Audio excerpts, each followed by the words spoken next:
This is just a quick recording on Inventor Publisher 2011. Just some tips and tricks and a few things to kind of know about if you're getting started with Publisher or going to work with it. My name is Joe Bartels. We're going to spend just a couple minutes opening up a few things, opening up a file, talking about some things you just can't do unless you know about it. So we'll get started just with importing data. There's a couple different ways to get data in from Inventor.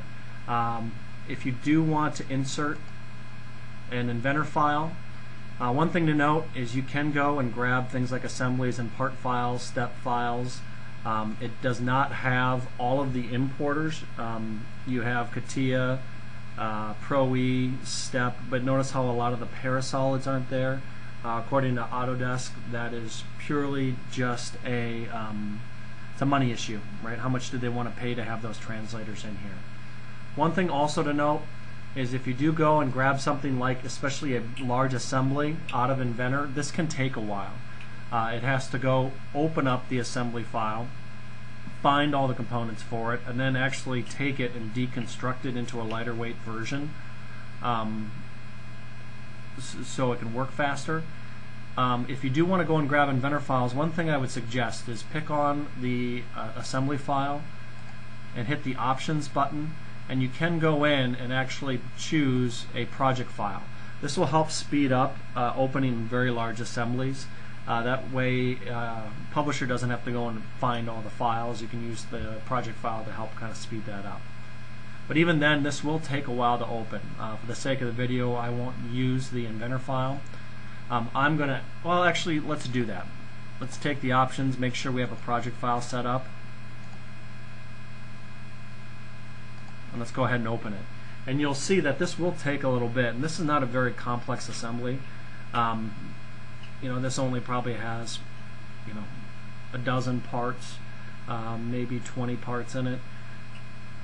But you can see it has to take all those components and translate them. If you're looking down at the bottom, it says an insert file. It's actually doing a little bit of a translation in the background. And one thing you'll also note is when I bring in Inventor files, especially things like assembly files, you won't get all of the information. You won't get things like any of the positional reps, design views, those type of things do not come across. So if we look down at my storyboard, right, I have the snapshot, I have a storyboard, but all I have is basically just the model, right? I don't get anything else. Let's actually go and look at a DWF file. The recommended way at this point to bring in files is take your Inventor file, create it as a DWF file, and then insert it that way. You'll get a lot more out of your Inventor file by doing that. So I went in and actually took a presentation file, and notice how I can't even choose a presentation file because you can't bring them in directly. But I went and took a presentation file that had some positional reps, design views, and actually made a DWF out of it. I'm going to import this, and you'll notice how much faster it brought it in. Right? It was a matter of maybe a second or two instead of having to wait a good 10, 20, 30 seconds. On some large assemblies, it can take a long time to open. Another thing you'll note is when I bring in a DWF file, I get things like all my design views, and also if it's a presentation file, I actually get the presentation file in. So let's look at the design views. Note I'm looking at different design views here. I have one that was set up my default. I have one that was set up to actually turn off components. And then I also get my positional reps. So you can see my master positional rep. And I have one called tape player, and you can see here it goes in and actually changes those out. So all my design views and positional reps that come across with the DWF file will come across with this as well. Also note, I get things like decals. You can't get the decals to come across directly from Inventor import, but from the DWF import it works. Don't ask me why, it's just the way it is. Let's also look at exploded views. I actually brought this in from a presentation file. If we look at it, it actually brings in those positional reps. So you can see this thing moving across and all my different positional reps. Now something's a little weird there, I'm not sure why, but just note you'll be able to bring those in. So right now I would use the DWF files to bring in your components. A couple other things to note is if we look at our views, and if I want to go in and turn on shadow, notice how this is bringing in ground shadow from the bottom here, but I didn't actually set up the ground shadow. I did it at my final stage but not at my beginning sequence. Notice how it turns it off. One thing you can do is if you right click over one of these, you can do what's called set affected snapshots. When I do this, I can say let's go and set all of the following snapshots, preceding snapshots, or all snapshots. This is a great way to make a change across all of my snapshots. So I want to go in and take and let's go and say all my following snapshots. Notice how it highlighted them all. And now let's go in and add ground shadow.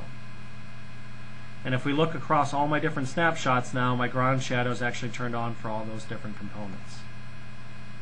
So this can work in a lot of different ways. Maybe I wanted to go into this and set my affected snapshots for all my preceding snapshots.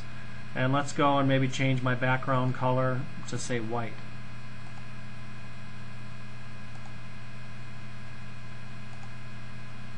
And notice how it did it across all the snapshots, not just the one that I was in at that time. So this is a very important thing that you can do. If I want to go and change things, move things, change color on anything, if I want it to push across all the different snapshots, I need to make sure that I have all the affected snapshots changed as well. So that way it dominoes downstream or upstream. Now if I didn't want this to be my ground plane, just note, just like in Inventor, I can go into this and I can take this and whatever I set as my top view on my view cube, well, that's where the shadow will come in. So I want to say, let's take this current view and let's set this as the top view. Notice how my shadow changes. So when I switch back over to that view, now that becomes my shadow.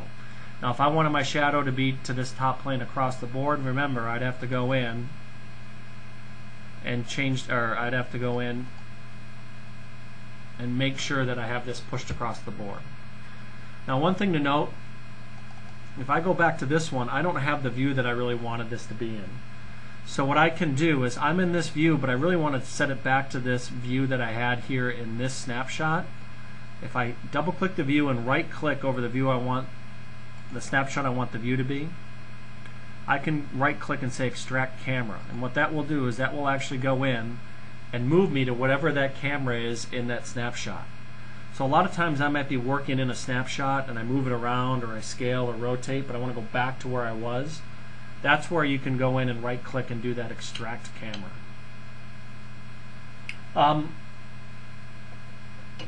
Let's go into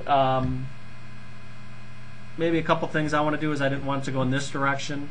Just note I can right click over these and do a reverse storyboard. Now this will then change it so it goes in reverse. Now I'm going to switch back over to this top view and reset this, just so it looks a little better. Once again, I can right click over the view I had it and do extract camera. So this is a nice quick way where I can right click and say play, and now I've got this going in reverse.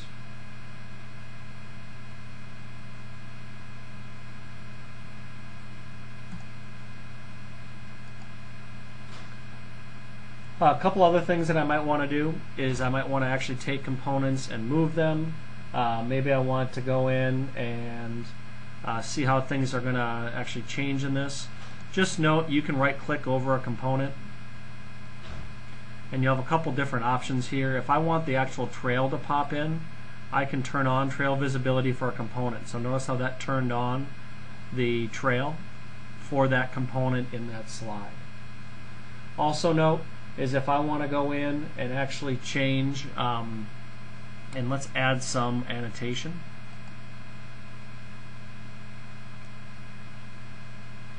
And just for here, we're going to add this component and this component. and this component will add some annotation for it. And let's do a vertical layout here.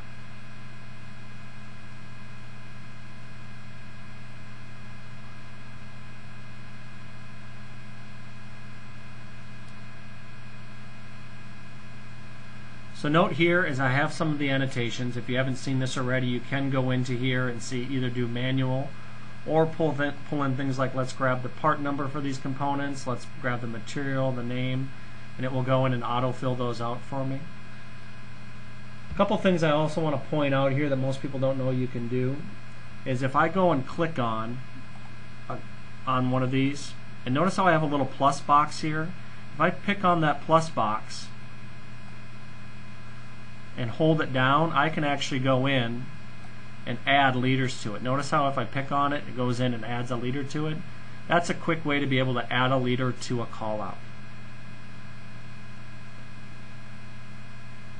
And if you need to, a couple other things to note is when you go and record this, whatever resolution you have on your screen is what it's going to want to record to. So if I go in and I'm working in a 1900 resolution, but then I go and record at 1200 or 1280, just note it's going to actually take it and you're going to get a different result than what you expect. So whatever you want to record at, that's what you want to create it in. It's very, very important.